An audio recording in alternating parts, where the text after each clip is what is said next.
À l'aube d'une journée étouffante, dans la ville animée de Casablanca, Yasmina, une étudiante en sciences religieuses, se lève avec la mélodie d'une invocation qu'elle a récemment apprise, Bismillahil LDH ila yaduruma ami chez un fil ardi wa la fil samaï wa uwa samiul alim.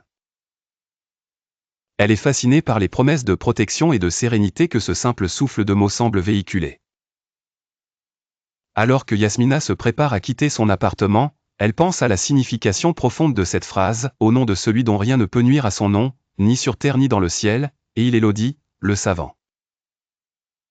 Elle raconte à son amie Nadia, sceptique, que cette invocation est dite protéger la personne qui la récite 3 fois le matin et le soir de tout mal.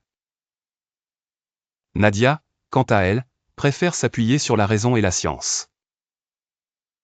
Elle propose à Yasmina de documenter, pendant une semaine, tout incident ou malaise que chacune pourrait subir, et de voir s'il y a véritablement une différence entre elles.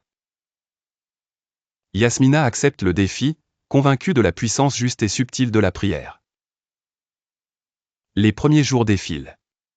Yasmina récite fidèlement son invocation, tandis que Nadia note chaque événement dans un carnet.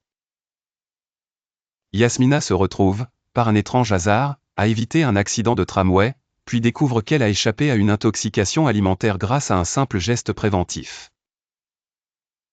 Nadia, elle, ne rencontre rien d'étrange, mais sent grandir en elle une curiosité sur la coïncidence des événements entourant son amie.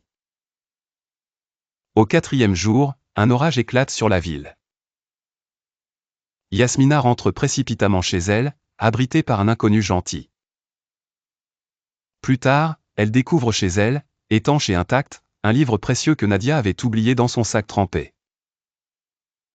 Lors d'une discussion sereine le 7e jour, Nadia expose ses observations.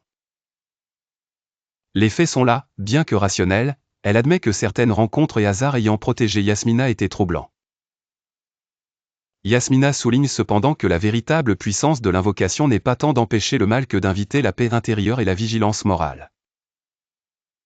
À la fin de leur expérience, Nadia se laisse aller à tenter la récitation de l'invocation, non par peur mais par contemplation. Elles comprennent alors que, entre spiritualité et raison, le dialogue n'est jamais clos, il est le début d'une exploration où la foi, la réflexion et la réalité se rejoignent. Dans la lumière du soir, Yasmina répète doucement les mots, cette fois pour elle et pour son amie, sous le regard bienveillant du ciel et de la terre.